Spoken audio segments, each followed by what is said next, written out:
Welcome student. In the fifth topic, part number 3, food storage and the preservation. Today we begins with our new points that food storage and the preservation in the food safety topic number 3. Open your textbook page number 36. Here the content of today's video is food storage and the preservation. That we have learned in the 5th standard, methods of preserving food. That content is included here only. Like that we have learned about the various method of safe storage of the food, okay, like freezing, drying, boiling, airtight packaging, etc. These methods prevents the growth of the microorganism in food and thereby save the food for spoiling. जे आपण बघितलेलं आहे की आता 5वी मध्ये 13वा topic आहे methods of preserving food. Same टॉपिकचा कंटेंट आता थोडासा त्याच्या पुढचा कंटेंट जो आहे तो आपल्याला या आताच्या भागामध्ये दिलेला आहे. 5वी पर्यंत आपण काय शिकलो की अन्न टिकवण्याच्या वेगवेगळ्या पद्धती आहेत. त्याच्यामध्ये वाळवणी असेल, खारवणी असेल, हवाबंद डब्यात ठेवणं असेल, बॉइलिंग असेल किंवा ड्रायिंग असेल, या सगळ्या वेगवेगळ्या मेथड्स आपण पाहिलेल्या आहेत. आणि त्याच्यावरून आपण काय करू शकतो केलेलं आहे की वेगवेगळ्या पद्धतीने हे अन्न जे साठवून ठेवलेलं आहे कशासाठी ठेवलेलं आहे की त्याची क्वालिटी आहे ही चांगली राहावी म्हणून आपण ते केलेलं आहे. आणि त्याच पद्धतीने काय की सूक्ष्मजीवांच्या मध्ये जी वाढ होते म्हणजे टेम्परेचरच्या नुसार जी सूक्ष्मजीवांची वाढ होते ही थांबवण्यासाठी आपण वेगवेगळे त्याच्यामध्ये प्रिझर्वेटिव्हज ऍड केलेले आहेत आणि ते सुद्धा आपण बघितलेलं आहे. आणि त्याच्यावरून आपण काय केलेलं आहे, अन्नाची नासाडी किंवा अन्न खराब होणार नाही याची दक्षता घेतलेली आहे. म्हणजे त्या पद्धती आपण पाहिलेल्या आहेत. आता ह्याच्यामध्ये आपण काय बघणार आहे, fruit protection and the preservation. ह्या दोन वेगवेगळ्या पद्धती, preservation and the protection. Preservation and protection. Preserve केलेलं फूड प्रोटेक्ट होतं, लक्षात ठेवा. प्रिझर्व केलेलं फूड प्रोटेक्शन होत असतं. म्हणजेच काय बघा, फूड प्रोटेक्शन म्हणजे काय आहे बघा, prevention of food spoilage by microbial growth and infection by pest is called as a food protection.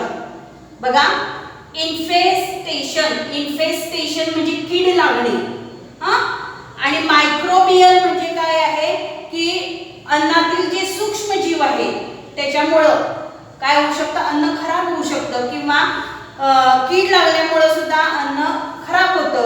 म्हणजेच काय, वेगवेगळ्या कारणांनी अन्नातील सूक्ष्म जीव वाढून ते खराब होतं आणि कीड लागणे यापासून अन्न सुरक्षित ठेवणे म्हणजे काय आहे, फूड प्रोटेक्शन आहे. म्हणजेच काय, याच्यामध्ये मायक्रोबियल आणि इन्फेस्टेशन म्हणजेच काय आहे बघा, त्याच्यामध्ये काय सांगितलेलं आहे, इन्फेस्टेशन कीड लागणे किंवा मायक्रोऑर्गॅनिझम्सची ग्रोथ झाल्यामुळे तो जो अन्न पदार्थ आहे हा आतल्या खराब होऊ शकतो, आणि हे टाळण्यासाठी जी मेथड आपण करणार आहे ती आहे फूड प्रोटेक्शन. यालाच काय म्हटलेलं आहे, फूड प्रोटेक्शन असं म्हटलेलं आहे. बघा, प्रिव्हेन्शन म्हणजे प्रतिबंध करणे, prevention of food spoilage by कोणत्या कारणानं, microbial growth and infestation by the pest म्हणजे काय, कीड, बरोबर आहे, is called as a food protection. कळालं सगळ्यांना. आणि दुसरा जो आहे हा फूड प्रिझर्वेशन. बघा काय सांगितलेलं आहे, use of various preservatives to prevent for a long period of time food spoilage due to the internal factors is called as a food preservation. म्हणजेच काय सांगितलेलं आहे बघा, अन्नातील अंतर्गत घटकांमुळे होणारा बदल, बिघाड टाळून अन्न दीर्घकाळ कालावधीसाठी चांगल्या गुणांना ठेवणं, याच्यासाठी वेगवेगळ्या परिरक्षकांचा वापर केला जातो आणि ह्या पद्धतीने अन्न परिरक्षक करून ठेवलं जातं. लक्षात ठेवा, अन्न परिरक्षक करून म्हणजे अन्न साठवलं जातं, व्यवस्थित ठेवलं जातं. त्याच्यामध्ये काय ऍड केलं जातं, प्रिझर्वेटिव्ह ऍड केले जातात आणि ह्या प्रिझर्वेटिव्ह मुळे काय होतं, इंटरनल जी मायक्रोबियल ग्रोथ आहे त्या अन्न पदार्थामध्ये ती होत नाही किंवा कीड लागत नाही. लक्षात आलं का? बऱ्याच वेळेला एक उदाहरण सांगते तुम्हाला. बऱ्याच वेळेला आपण घरामध्ये तुमची आई आजी लोणचं घालते, बरोबर आहे, आणि त्याच्यामध्ये बऱ्याच वेळेला आपण कीड झालेली त्याला बुरशी आलेली बघतो, बरोबर आहे, काळसर पांढऱ्या रंगाचा असा थर वर जमा झालेला दिसतो, बरोबर आहे. आता हे का होतं की ज्या वेळी ते बनवलेलं असतं त्यावेळी तो पदार्थ त्या वेळी भरपूर प्रमाणात असतो, म्हणून आपण त्याचं काय करतो, लोणचं वगैरे करतो. पण ते त्याच्यामध्ये आपण काय घालत नाही, प्रिझर्वेटिव्ह घालत नाही, कुठलेही केमिकल्स घालत नाही, बरोबर आहे. आणि त्याच्यामुळे त्या पदार्थामध्ये इंटरनल जे मायक्रो ऑर्गॅनिझम्स असतात त्याची इंटरनली वाढ झाली आणि त्याची मग हळूहळू काय होते, बुरशीच्या स्वरूपात ते मायक्रो ऑर्गॅनिझम ग्रोथ होतात आणि तो अन्नपदार्थ खराब होतो. मग ते बाजारातून जे आपण तयार लोणचं आणतो ते कसं टिकतं, त्याच्यामध्ये काय घातले तर त्याच्यामध्ये फ्रूट प्रिझर्वेटिव्ह घातले जातात, जेणेकरून ही मायक्रोबियल ग्रोथ जी आहे ही काय केली जाते, तिथं थांबवली जाते किंवा होतच नाही ही मायक्रोबियल ग्रोथ आणि तो पदार्थ बराच काळ चांगल्या क्वालिटीमध्ये राहू शकतो. लक्षात आलं? फूड प्रोटेक्शन आणि प्रिझर्वेशन म्हणजे काय आहे. त्यानंतर एक महत्त्वाचा आपण पॉइंट बघणार आहे, तो पॉइंट आहे national institutions. National institutions food and drug administration. काय सांगितलेलं आहे, फूड अँड ड्रग ॲडमिनिस्ट्रेशन.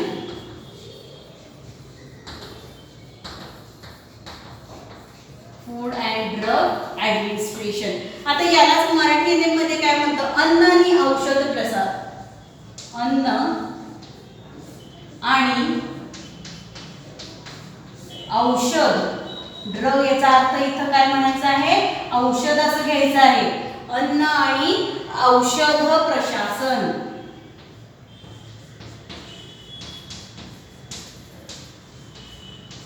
अन्न आणि औषध प्रशासन. आता फूड म्हणजे अन्न, ड्रग म्हणजे औषध. आता याच्यावर जे काम करतं, जे भारताचं जे डिपार्टमेंट आहे, in this a government organisation that controls the production and distribution of food and the drug by their standardisation. Standardisation म्हणजे प्रमाणित करणे. अन्न आणि औषध यांचे प्रमाणीकरण करून त्यांच्या निर्मितीवर आणि त्यांच्या वाटपावर नियंत्रण आणणारी ही शासकीय यंत्रणा आहे. म्हणजे मुलांना बघा, तुम्हाला सांगते, कोणताही अन्न पदार्थ आपण ज्यावेळी बाजारात विक्रीसाठी आणतो तर तो पदार्थ हे जे आपलं शासनाचं जे सरकारचं हे जे डिपार्टमेंट आहे, food and drug administration department, यांच्याकडे तो पदार्थ प्रथम द्यावा लागतो प्रोडक्शन करण्यासाठी. त्यानंतर हे जे त्यातले जे लोक असतात त्यांची लॅबमध्ये म्हणजे प्रयोगशाळेमध्ये तो पदार्थ सगळा हे करून त्याचं काय म्हणतात त्याला आपण त्याचं परीक्षण केलं जातं की कोणती क्वालिटीचा पदार्थ आहे, तो किती दिवस चांगला राहू शकतो, कधी मॅन्युफॅक्चर केलेला आहे, त्याची एक्सपायरी डेट काय आहे, याच्यामध्ये ॲड केलेले इन्ग्रेडियंट्स कोणते आहेत आणि हा पदार्थ बाजारामध्ये विक्रीसाठी किती कालावधीसाठी चांगला राहू शकतो ह्याचा सगळा चार्ट त्या प्रोडक्ट बरोबर दिला जातो. आणि हे जे डिपार्टमेंट आहे food and drug administration department कडनं तो पदार्थ सँक्शन झाल्यानंतर त्याचं प्रोडक्शन होतं आणि त्यानंतर तो मार्केटमध्ये काय होतो, विक्रीसाठी येत असतो. म्हणजे कोणताही पदार्थ असते. लक्षात आलं? हा जर ह्या FSSAI ह्या शासनाच्या जे डिपार्टमेंट आहे ह्याच्याकडनं जर ते प्रमाणित झालं नसेल तर तो पदार्थ बाजारामध्ये विक्रीसाठी बंदी घालण्यात येत असतो. हे लक्षात ठेवा. म्हणजे ज्या ज्या वेळेस आपण पॅक्ड अन्न पदार्थ घेतो किंवा इतर काही घटक घेतो तर त्याच्यामध्ये ह्या डिपार्टमेंटचा शिक्का आहे का नाही हे बघणं आपण एक कर्तव्यदक्ष नागरिक म्हणून आपण हे बघितलं पाहिजे. लक्षात आलं? म्हणजेच ह्या डिपार्टमेंटद्वारे तो अन्न पदार्थ काय केला जातो, प्रमाणित केला जातो. हे जसं अन्नाच्या बाबतीत आहे तर जसं वेगवेगळे औषधं जी बाजारामध्ये येतात, there are various types of medicines that comes into the market. Before that they has to be examined by in a laboratory by the various scientists, taking the precaution and also protection, also they looking after their infection, their symptoms and also causes हे सगळं काय केलं जातं, ह्या औषधाचं सुद्धा बघितलं जातं. म्हणजे एखादं औषध बाजारात वापरण्यात येण्यापूर्वी त्याची मानवी चाचणी, आता आपण बघतोय कोरोनाच्या काळात अजूनही वॅक्सिन भेटलेलं नाही. त्याचं कारण काय आहे की ते जे औषध बाजारामध्ये येणार आहे त्या इतर लोकांच्या म्हणजे लोकांवर जे आपण ते अप्लाय करतो त्याचे सिम्पटम्स काय दिसू शकतात, त्याचा दुष्परिणाम काय होऊ शकतो, त्याचा चांगला परिणाम काय होऊ शकतो, शरीरात हे इतर ऑर्गनला त्याचा काय इफेक्ट होतो का, ह्या सगळ्या चाचण्या घ्याव्या लागतात. आणि हे जे डिपार्टमेंट आहे जसं प्रत्येक देशाचंही डिपार्टमेंट आहे आणि जागतिक स्तरावर सुद्धा हे एखादा ड्रग मोठ्या प्रमाणात येण्याचं सुद्धा काय आहे WHO म्हणतो त्याला आपण, जागतिक आरोग्य संघटनेद्वारे काय केलं जातं, ह्या औषधाला प्रमाणित केलं जातं आणि मगच ते औषध पूर्ण जगामध्ये विक्रीसाठी पाठवलं जातं. लक्षात आलं का बघा. Authority of India FSSAI has been established as per the Food Safety and Standardization Act 2006. म्हणजे 2006 च्या कायद्यानुसार भारतीय अन्न सुरक्षितता आणि मानांकन आणि प्राधिकरण या संस्थेची स्थापना करण्यात आलेली आहे. लक्षात ठेवा ह्याचा लॉंग फॉर्म काय आहे बघा, food safety and standardization act of India. लक्षात आलं का, FSSAI याचा लॉंग फॉर्म कायम लक्षात ठेवा. 2006 रोजी ही संस्था काय केलेली आहे, स्थापन करण्यात आलेली आहे. आता ह्या ची संबंधित जी माहिती आहे ती खाली वेबसाईटवर तुम्हाला पूर्णतः त्याची माहिती बघायला मिळेल. लक्षात आलं का पहा. त्यानंतर आता आपण बघणार आहोत मेथड्स ऑफ, बघा काय सांगितलेलं आहे, methods of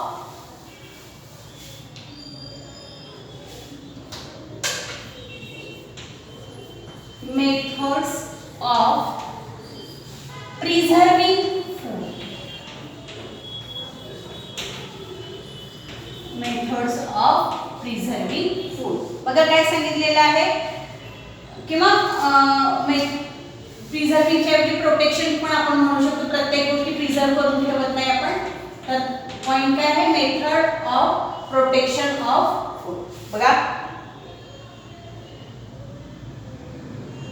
methods of protection food. बघा पुढे काय सांगितलं, पहिली मेथड आहे बघा, याच्यामध्ये काय सांगितलेली आहे, फ्रीजिंग.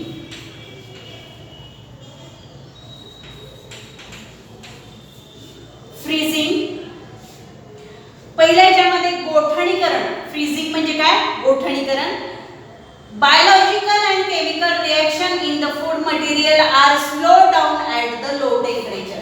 याचं मेन हे काय आहे, लो टेम्परेचर म्हणजे कमी तापमानाला अन्न पदार्थातील ज्या काही जैविक आणि रासायनिक क्रिया होत असतात त्याचा वेग मंदावला जातो. As a result food remain in a good condition for a longer duration. That is why refrigerator are used in the kitchen.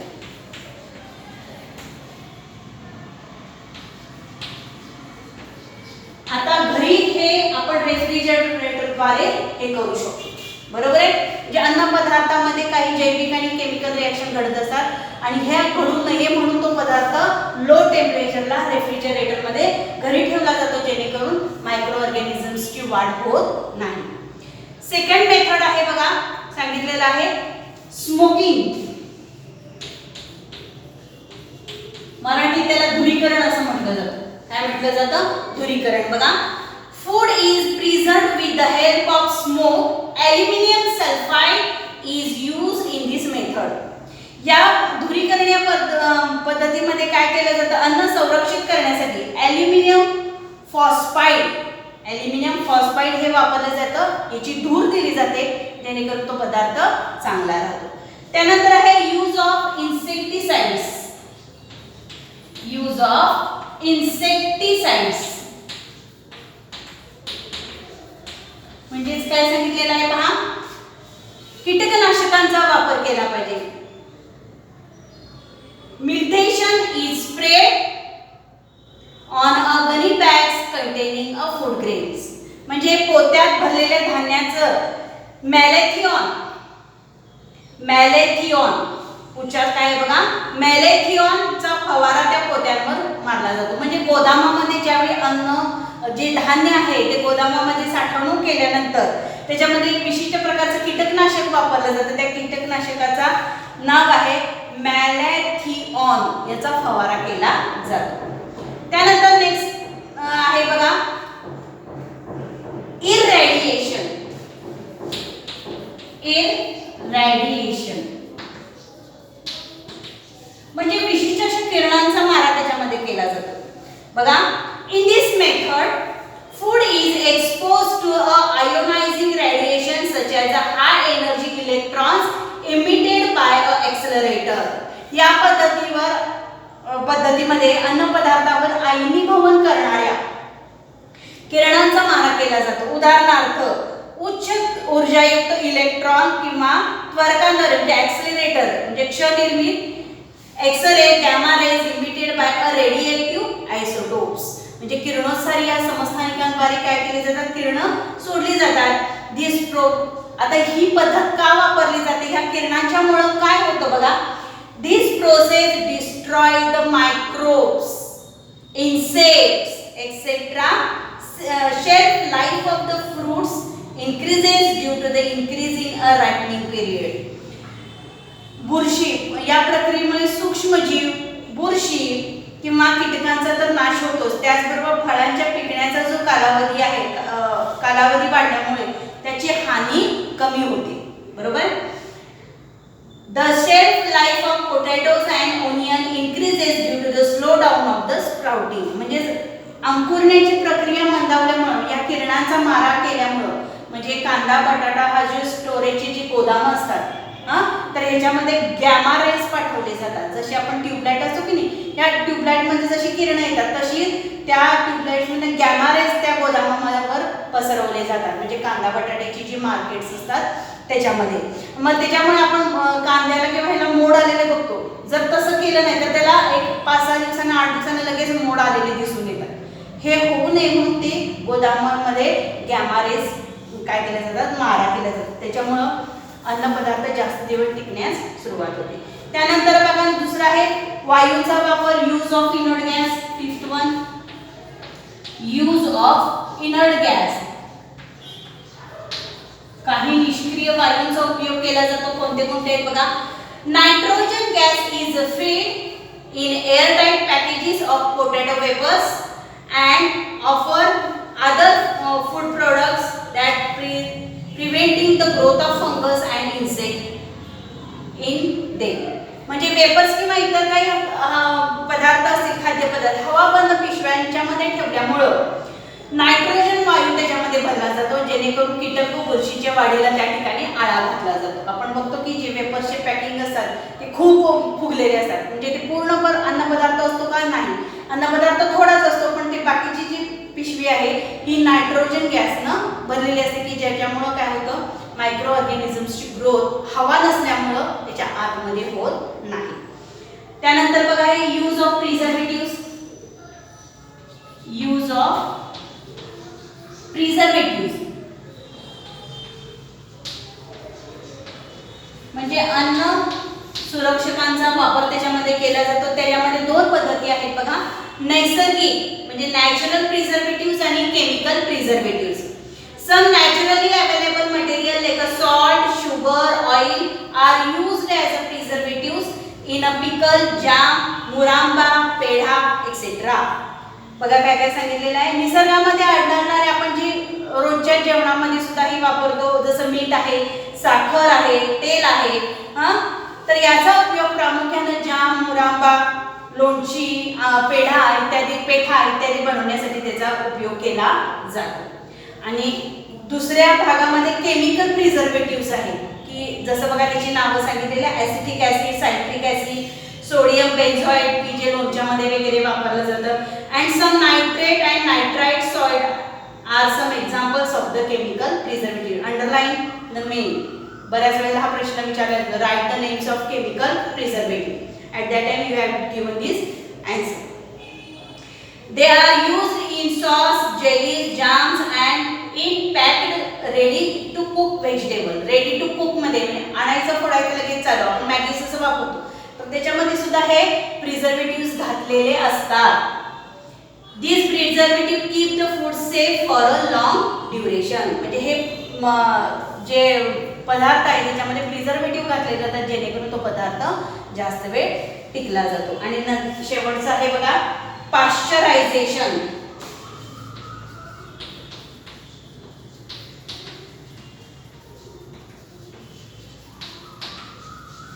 बघा काय सांगितलेलं आहे. पाश्चरायझेशन ही जी क्रिया आहे तर या पाश्चरायझेशनच्या क्रियेमध्ये दूध जे आहे हे प्रामुख्याने दुधासारखे पदार्थ निर्जंतुकीकरण करण्यासाठी किंवा जास्त वेळ टिकवण्यासाठी ही पद्धत वापरली जाते. This method involve heating the milk or other similar food stuff up to a certain temperature. For example दिलेला आहे बघा त्यांनी. Milk at 80 degree, heat the milk at 80 degree for the 15 minutes and cool it quickly. दूध 80 degree सेंटीग्रेडला 15 minute उकळत ठेवल्यानंतर ताबडतोब ते थंड केले जातं.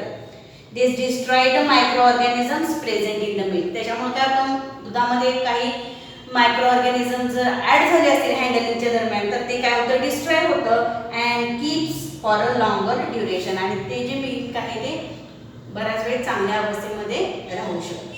लक्षात आलं का? तर मुलांना ह्या सगळ्या 6 पद्धती आहेत. Freezing, smoking, use of insecticide, irradiation, use of inert gas, use of preservatives, pasteurisation, या सगळ्या मेथड्स ऑफ फूड प्रोटेक्शन आहे.